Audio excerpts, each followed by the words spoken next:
There's something very few women understand about a man's ego, and that is, a man doesn't get attached because of what he feels. He gets attached because of what he needs to prove to himself through you. Do you see it? It's not about what you give him.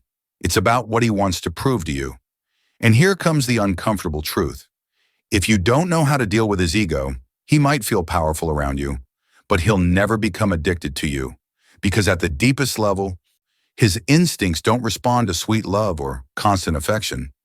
They respond to the emotional challenge of having to win you over, of having to earn your validation. This isn't about manipulating him. It's about understanding how his unconscious mind works and using that energy to stop chasing and start attracting. Today, I'm going to show you exactly how to do that. And I promise you this, after this video, you won't be the one trying to earn his appreciation. He'll be the one working to earn validation from you. So go ahead, hit the like button and subscribe now. It's totally free for you, and it helps me a lot. Also, share this video with someone you know who needs to hear it. All right, let's go. Secret number 1, the irresistible mirror. How to use the golden mirror to trigger his need for your attention. Listen closely, because what you're about to understand can radically change the kind of attention you receive. Not just from him, but from any man. There's something men will never tell you. Not because it's a secret, but because they don't fully understand it themselves. A man doesn't get emotionally attached to the woman who loves him the most. He gets attached to the one who activates his ego the most deeply, the one who reflects something back to him that makes him feel valuable. But it's not about flattery or boosting his self-esteem. That doesn't work. It's about a principle Carl Jung explained very clearly. What we deny in ourselves, we project onto others. And what we admire, we project too. What does that mean? It means that when you become the mirror that reflects something he already admires, his unconscious mind starts to need to see you. Not because he loves you yet, but because his ego feels alive through you. And here's the part almost no one understands. Your attention has enormous activating power, but only if you don't give it away without filter, without pause, without awareness. Most women give away their attention like a consolation prize. I love you even if you don't do anything. I approve of you even if you don't notice me. I value you even if you don't value me. And when you do that, he doesn't feel like your validation means anything. Your gaze becomes invisible. Your attention, predictable. Your energy, dispensable. Now listen to this, because this is where the shift begins. What happens when you become the golden mirror? When you start reflecting back to him the version of himself he longs to see, but without chasing, without over-explaining, without lowering yourself, that's when his ego wakes up.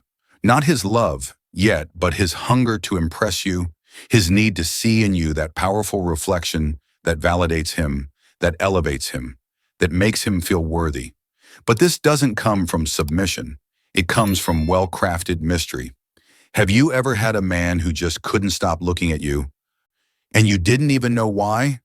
Maybe you weren't the most attractive woman in the room, or even the most outgoing, but there was something in your presence, something in your way of being that magnetized him. That's not luck. That's reflection. When you stop looking to please and start looking to challenge his essence, your validation becomes the stamp his ego craves more than any kiss. Let me explain with a different story.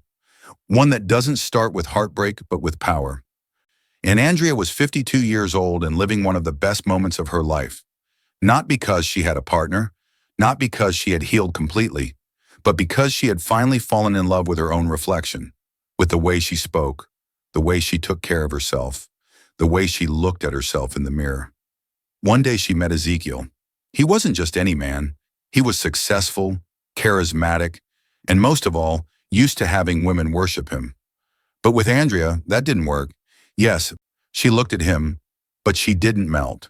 Yes, she listened, but she didn't explain herself. Yes, she smiled, but she didn't need approval, and that shook him inside.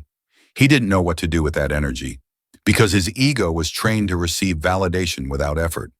But not with her, not with Andrea. Every time she looked at him, he felt like he had to earn that look, like he had to do something to feel worthy of her gaze. And then he realized, The thing that captivated him most about Andrea wasn't her looks or her smile. It was that her validation wasn't free. It was sacred. You can activate that too. But you have to stop looking at men with hunger and start looking from your throne. Your gaze can't be just another currency. It has to be emotional gold. A mirror not everyone deserves, but when you give it, it leaves a mark. And here's the deepest key of all. A man starts to become obsessed with your presence when he feels that through you, he sees a better version of himself. But only if you're not chasing him. Only if you're so grounded in your own worth that your attention becomes a gift, not a favor. That breaks him open. That disorients him. That makes him need your approval, not out of weakness, but because in his mind, you become the standard he wants to reach. And if you get it right, if you activate him through reflection, his validation becomes yours, and you'll never have to chase it again. Now stay close, because in the next secret, you'll discover the exact formula to create healthy emotional uncertainty. The kind that makes him feel like he doesn't fully have you and pushes him to want to win you over more and more. Not as a strategy, but from deep emotional need. Secret number 2, the power of emotional imbalance. How to make him feel like he doesn't fully have you. Before we continue, if this message is already stirring something inside you, hit like and subscribe now. That way, YouTube knows the content is valuable and recommends it. Thank you so much. Now let me tell you a truth you won't find in any relationship book. A man doesn't get attached to what he receives. He gets attached to what he's afraid to lose. And I'm not talking about rational fear. I mean that unconscious tension that activates his instinct, that feeling he can't quite explain, but keeps hearing in the back of his mind. She's not mine, and I have to do something before I lose her. Do you realize how powerful that is? Now listen closely, because here's the secret that changes the entire game. Emotional attraction isn't built in perfect stability. It's built in healthy emotional imbalance. And what does that mean? It means he feels like you're there, but not completely. Like he has you, but not entirely. He can hold you, but he can't control you. He can come close, but you're not guaranteeing you'll stay unless he protects the connection. That disarms him inside, because you don't have to disappear. You don't have to play it cold. You don't have to manipulate. You just have to return to yourself enough that your energy says, I'm here because I want to be, not because I need to be. That small shift changes everything. And I'll show you how, with a story that doesn't begin with abandonment, but with emotional intelligence. Camilla is 48 years old and had been dating Mark for 6 months. He was charming, attentive, thoughtful, one of those men who knows how to show initiative. But like many, he had a hidden shadow. Once he felt confident that he had her, he started pulling back. It wasn't 3 texts a day anymore. It was just 1. No more making plans in advance. Now it was vague last-minute ideas. No more deep conversations. Just dry okays and empty emojis. At first, Camilla felt tempted to confront him, to say, "What's going on? Why aren't you the same anymore?" But something inside her shifted. Instead of chasing explanations, she became emotional imbalance. How? She stopped replying right away. She started saying things like, "I can't today," with a smile.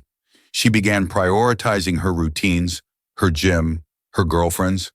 And when he asked why she seemed different, she simply said, "I'm focused, but I love seeing you when I can." Not a single word of blame. No playing the victim. Just healthy emotional distance. The result? Within a week, Mark was not only texting her more, he suggested a trip. He asked if they were okay. He said, "I feel like I'm losing you and I don't want that." Camilla hadn't left him. She hadn't blocked him. She hadn't made a scene. She simply became unpredictable, mysterious, no longer emotionally available 100%. And that's the key that so many women still don't understand.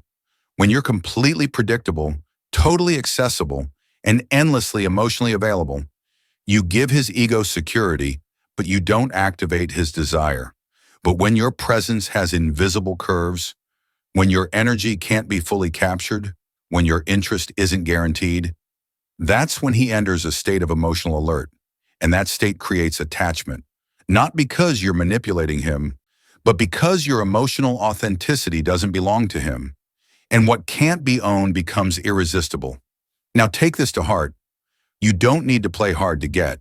You just need to stop acting as if you're emotionally available all the time. Not to punish him, but to remember who you are. A woman who doesn't give herself away out of fear of losing him, but who chooses herself even when she wants him. A woman who can be close, but never feels fully secured by him. And you have no idea how magnetic that is to the male unconscious, because a man's soul doesn't attach to the one who loves him without condition. He attaches to the one who challenges him emotionally from a place of truth. And that truth is this: you are not here to soothe his ego. You're here to reflect his need to grow. And when he senses that your presence could vanish at any moment if there's no emotional maturity, he starts fighting for it, protecting it, trying to earn it. And more than anything, he starts fearing losing it. And now get ready, because what's coming next goes even deeper. In the next secret, you're going to discover how to use emotional silence as an unconscious mirror that haunts him even when you're not around. And you won't have to say a word. Secret number 3, your approval is the prize. How to flip the script so that he's the one trying to impress you. Let's be real. You've spent way too long trying to win his approval. Thinking twice before speaking so you wouldn't make him uncomfortable. Dressing to attract him, laughing a little louder, trying to prove you're kind, stable, good, capable of loving without limits. Little by little, maybe without even noticing it, you turned yourself into a candidate for his emotional validation. And even if you don't say it out loud, even if you dress it up as genuine love, you feel it. There's still a part of you that wants his look of approval, his compliment, his smile. That message that says, I like you. But here comes the shift. Here's what changes everything. You are not here to impress him. He is here to find out if he's good enough to impress you. Do you see the difference? It's massive. And it's the foundation of real emotional magnetism. Let me tell you a story that makes it crystal clear. Lucia, 40 years old, a psychotherapist, mother of a teenage son. After years of healing from a toxic relationship, she decided to open her heart to something new. She met Julian, a charming, smooth-talking man, one of those guys who knows exactly what to say, how to look at you, how to make you feel special. The first few weeks were a rush, nonstop messages, compliments, invitations. But Lucia wasn't back to repeat old patterns.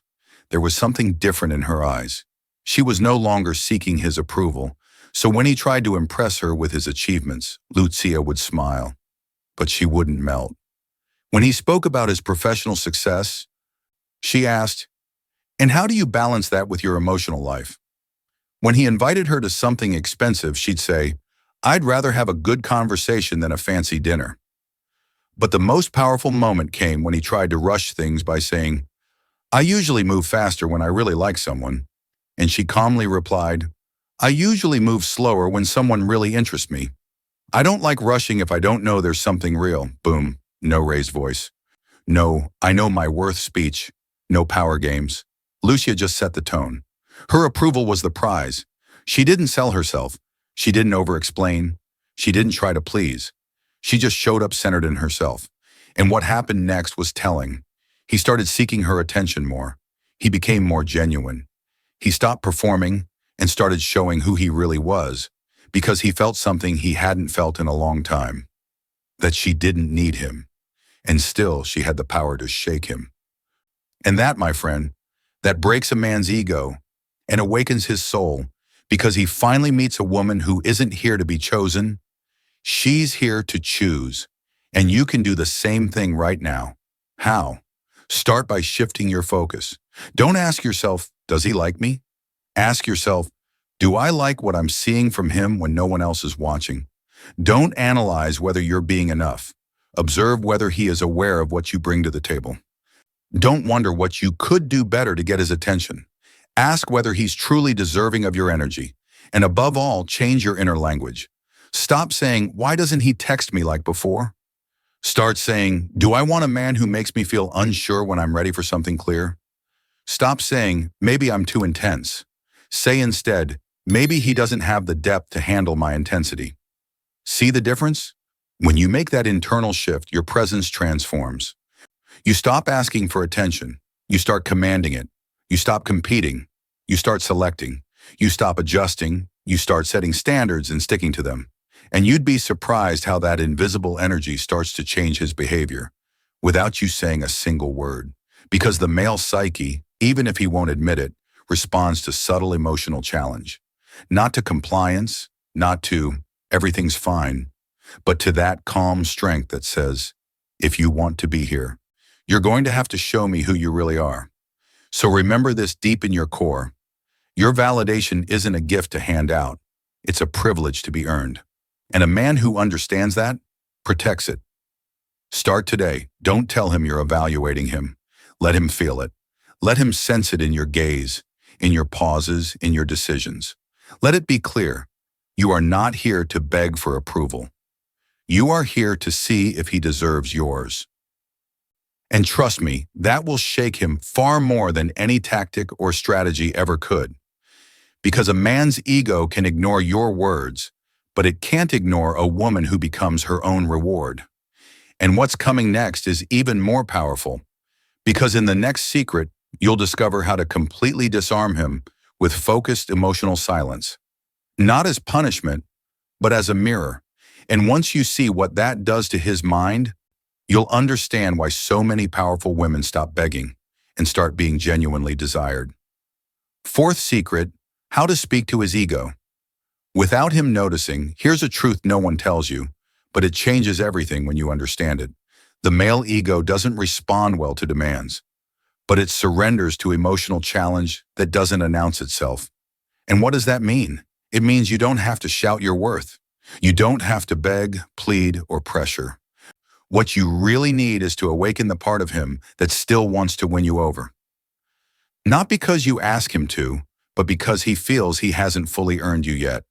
That's the invisible code, and the most effective way to use it in your favor is to speak to his ego without him realizing it. Let me tell you a true story. Clara is 45. She's been married for 12 years. In the early years, the passion was constant. Her husband, Thomas, was thoughtful, protective, charming. But over time, things changed. Thomas grew distant, less present, no more flowers, no more surprises, no more looking at her like she was his greatest prize. And Clara, like many married women, fell into the silent trap, trying to win back the spark by being more accommodating, cooking his favorite meals, leaving him sweet notes, wearing that dress he used to love. And yet nothing changed, until one day something clicked. She was listening to a talk on Jungian psychology and heard a phrase that stopped her cold. Desire doesn't come from comfort. It comes from emotional distance that leaves room for pursuit. That night, Clara didn't put on the red dress. She didn't leave a note. She didn't cook his favorite dinner. She stayed in her study reading late into the evening. She put on a pair of glasses Thomas had never seen before. She was so focused, so absorbed in her world, that when he walked by and saw her, he asked, "What are you reading?" She looked up, smiled, and said, "An essay on feminine inner power. Fascinating. I'll tell you about it when I finish." And then she went back to reading. It wasn't punishment. It wasn't coldness. It was a clear message. Clara's world no longer revolved around him. And for the male ego, that's a silent jolt. It triggers something ancient, the hunter instinct, the feeling that something is slipping away and needs to be chased. In the days that followed, Clara started using subtle gestures to speak to Thomas's ego without saying anything obvious. When he offered to help, she didn't treat it like a heroic act. She simply said, "Thanks. That shows you can follow through on your words." When he asked if she wanted to watch a movie, she replied, "If you pick a good one, I'm in." And when he made a sarcastic comment, she looked him in the eye, smiled slightly, and said, "I don't need your approval, Thomas. I'm good with myself. But if you're going to have me close, let it be through admiration.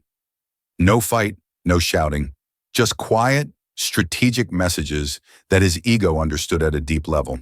And within weeks, Thomas started changing. He began seeking conversations again. He started looking at Clara with those eyes he hadn't used in years. He asked about her projects. He invited her out, without her hinting at it. And the most revealing moment?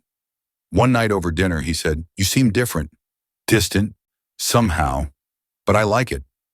I feel like I have to win you over again." Boom. That is how you speak to his ego without him realizing it. Now listen carefully, because this could change your life. When you want a man to make an effort, you don't ask him to. You create space for him to feel that he doesn't fully have you, not through forced indifference, but through your connection to yourself.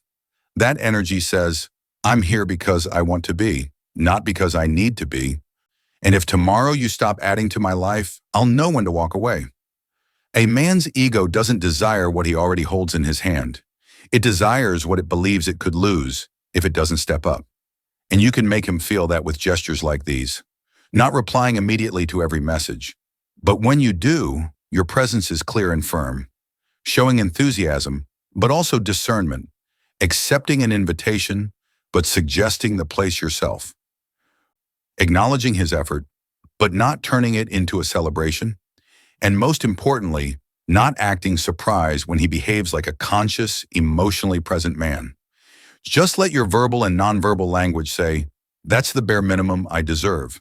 That's what confronts him. That's what challenges him to level up.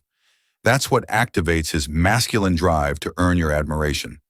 So remember this, don't push him away, don't punish him, but stop speaking to his ego like he already won the prize. Let him feel that even if you desire him, he still has to prove he can hold you. And once his ego gets that message, he will be the one adjusting his words, his behavior, his energy, not because you demanded it, but because his unconscious mind knows he can't afford to lose a woman like you. Fifth and final secret, the power of measured validation. How to make your compliments become his emotional addiction. Here's something that can completely shift the dynamic between you and a man. Learning to validate in doses, not constantly. Yes, you've heard it 1,000 times. Men have egos, but what no one has clearly explained is this. The male ego becomes dependent on whatever gives it validation, when that validation isn't free, automatic, or constant. And here's the trick. It's not about stopping praise. It's about making sure that every time you do praise him, he feels like he just earned an emotional reward he'll want to earn again. That's the real power of a woman who knows her worth. A woman who knows exactly when to offer a glance, a compliment, a moment of recognition, and when to remain silent, so he must sit with the emptiness of not having done enough.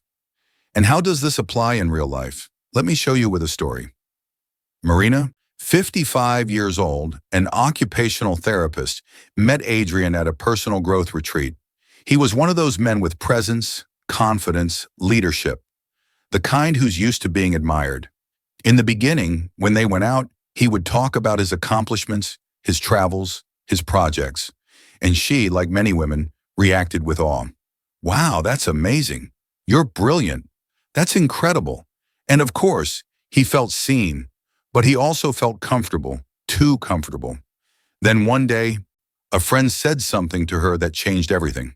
Stop validating him for what he's already done. Make him earn your attention through how he treats you. And Marina got it. From that point on, she began to use validation as an art, not a habit.